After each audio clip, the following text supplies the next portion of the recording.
Louvai ao Senhor Jesus, louvai ao bondoso Deus, porque o seu Filho amado nos enviou, nos deu como Salvador, e por isso nosso coração precisa estar alegre todos os dias. Nós temos muitos motivos para agradecer a Deus, e esse é um dos maiores motivos que eu sempre louvo e agradeço a Deus. Isso precisa ser feito diariamente.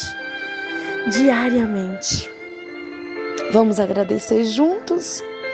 Querido Deus, amado Pai que estás nos céus, queremos te louvar, bendizer, exaltar, porque o Senhor é bom, todo o tempo o Senhor é bom. Senhor, que amor é esse que nos dá o teu filho para morrer? Como ovelha muda foi levado ao matadouro. Senhor, ele passou pelo deserto da tentação. Ele sofreu toda a tentação, toda a cruz, todo o calvário, toda a via dolorosa, por amor de seres humanos. Que, Senhor, nós fazemos tantas coisas horríveis que nem merecemos ser amados. Mas a tua misericórdia, a tua graça nos constrange. Por isso nós queremos te louvar, exaltar. E obrigado por ter nos dado o Espírito Santo, o Consolador, que nos dá os dons do Espírito. E nós te louvamos hoje e sempre. Amém. Amém. Sabe, todos nós temos perigos que ameaçam o nosso ministério. Porque Satanás, ele tá ali, em derredor. Ele tá ali todo o tempo circuncidando, né? Assim, olha, em volta, para ver o melhor momento para o quê? Para dar o bote. E não foi diferente com Jesus. No início do ministério de Cristo, quando Cristo ali se batiza, Cristo vai para o deserto. E o início do ministério de Cristo foi marcado por 3 tentações, 3 difíceis tentações. Os 3 ataques sofridos por Cristo podem representar áreas em que podemos ser levados a cair como presa nas mãos do inimigo. E nós precisamos ficar atentos, abrir os nossos olhos. Satanás viu que eu venceria, e ele quer o quê? Ele quer nos vencer. E ele pensa a mesma coisa de você. Ele falou, porque quando Jesus, lá no Éden, disse para Adão que ele viria para ele fazer a troca, no primeiro momento Satanás pensou, nossa, eu fui colocado num beco sem saída. Só que depois ele analisando, ele disse, não, mas vai ser fácil, porque ele vai vir como humano. E eu tenho poderes maiores do que humanos. Mas, na verdade, ele tentou a Jesus. Mas a íntima ligação que Jesus tinha, Jesus era o divino humano. Ele não entendia. E ele não pôde vencer o nosso Jesus. Ele tentou, e tentou muito, mas ele não venceu.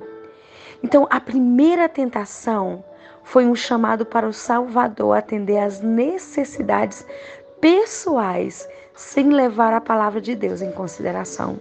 Você entendeu? O que ele quis fazer? Ele quis colocar que as necessidades de Jesus, ele estava ali no deserto. E ele quis colocar, transforme. Você está com fome, não é verdade? Então, as necessidades pessoais. E às vezes ele quer colocar as nossas necessidades pessoais acima da vontade de Deus. Satanás atacou a Cristo no momento que ele estava ali vulnerável. Ele estava tentando ali dizer para Cristo para transformar as pedras em pão, para comer. Hoje, igualmente, ele pode tentar utilizar os seus talentos, os seus dons de forma egoísta. Hoje eu coloquei a lista dos dons, todos os dons, a lista dos dons, tanto em 1 Coríntios 12, do 8 a 10, do 28 ao 30, Romanos 12 e Efésios 4. Aí tá a tabela de todas, você pode abrir e comparar todas as listas. Essas são as listas. E esses dons, quando Jesus ascendeu ao céu, ele pediu para a sua igreja, né? Agora nós não podemos usar de maneira egoísta. Porque se Jesus pedisse para transformar as pedras em pão, porque ele estava com fome, ele estava se satisfazendo a si mesmo. Era um desejo egoísta. Esses são perigos, queridos, perigos que nós precisamos abrir os nossos olhos e ficarem atentos para que nós não possamos cair nessas tentações. Por esse motivo, eu te convido a estar vigilante a respeito das diversas oportunidades que vão surgir diante de você, mas podem ser contrárias à vontade de Deus. E para você estar seguro, você tem que se apegar ao estudo da palavra. Porque em Mateus 4:4, abra a palavra de Deus. Porque quando a palavra de Deus fala, a palavra de Deus tem poder. E aqui diz assim: não só de pão viverá o homem, mas de toda a palavra que procede da boca de Deus. Na segunda tentação, o inimigo levou Jesus ao pináculo.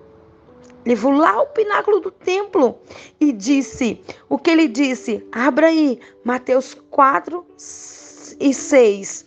Diz assim, se tu és o Filho de Deus, atira-te daqui para baixo. Porque está escrito, aos teus anjos dará ordem a teu respeito, para que te guardem, e eles te sustentarão nas suas mãos, para que não tropeçares em alguma pedra. Esse foi o convite à presunção e à prática de ações ministeriais sem unção. Tá entendendo? Sem unção nenhuma.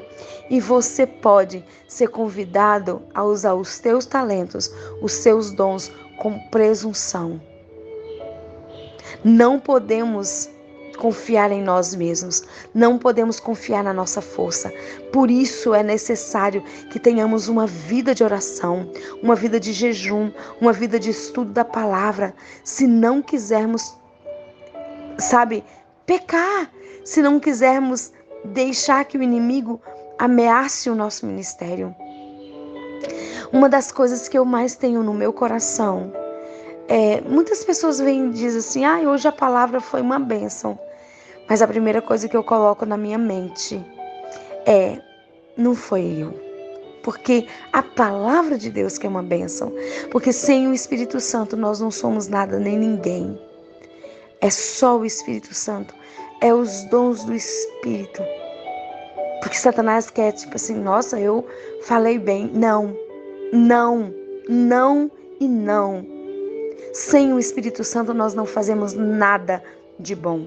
Só tudo que há de bom em nós provém do Espírito Santo. Tudo.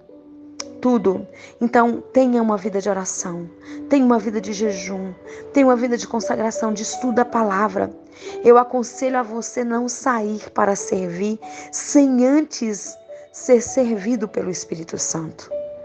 Pois a verdadeira fé repousa na promessa que Deus não falha. Os que esperam encontrar nele, os que esperam a força dele, o azeite dele, ele não falha. Mas nós vamos falhar sempre. Cada servo de Cristo tem um ministério concedido pelo Senhor. Por isso, para atuar, nós precisamos atuar conforme as orientações do próprio Deus. Nós precisamos santificar os nossos propósitos todos os dias. Nós precisamos de ter uma alta norma. E a alta norma é buscar a fonte da água viva todos os dias, na primeira hora do dia. Por isso que eu dou esse tempo para vocês. Porque assim, esse tempo para mim é pouco, queridos. Eu fico na verdade antes, porque desde as 5 eu fico com as meninas do Pentecostes. E eu vou fazendo aqui junto com vocês. Às 6 eu venho aqui e coloco a mensaginha. Mas nós estamos ali em consagração, em busca. E isso precisa ser o quê? Uma pessoal antes. É muita busca, queridos. Nós precisamos de muita busca para esse tempo. Nós precisamos de ter a marca do Espírito Santo. Nós precisamos restaurar a imagem de Deus nas pessoas e logo tudo aquilo que não preserva a integridade física, moral e espiritual precisa ser descartado. Por isso que Jesus disse: eu vim para que tenham vida e vida em abundância. Eu gostaria que você abrisse a sua Bíblia e conferisse essa passagem em João 10:10. Eu vim para que tenham vida e vida em abundância. Eu hoje vou concluir a nossa meditação com um texto que a serva do Senhor nos declara. Pode-se possuir cultura, talento, eloquência ou qualquer dote natural ou adquirido, mas sem a presença do Espírito de Deus não tocará nenhum coração, nem ganhará pecador algum para Cristo. De outro lado, se estivermos ligados com Cristo, e se nós possuirmos os dons do Espírito, os mais pobres e ignorantes dos seus discípulos terão poder que falará aos corações. Uau, que tremendo! É isso que eu quero, é isso que eu preciso, é isso que você precisa, é isso que você precisa desejar. É isso! Porque se nós falarmos por nós mesmos, não tem poder. E nós não vamos transformar as pessoas, mas se nós falarmos imbuídos pelo Espírito Santo, nós transformaremos corações. Nós mudaremos vida, não porque há poder em nós, porque o poder é todo de Jesus. Amanhã nós vamos entender a terceira tentação de Jesus e nós vamos continuar e nós vamos fazer um planejamento pessoal para o uso dos nossos talentos. Até amanhã, se Deus quiser. Deus te abençoe, Deus te guarde, Deus te ilumine, Deus te acompanhe no teu caminho hoje. Em nome de Jesus.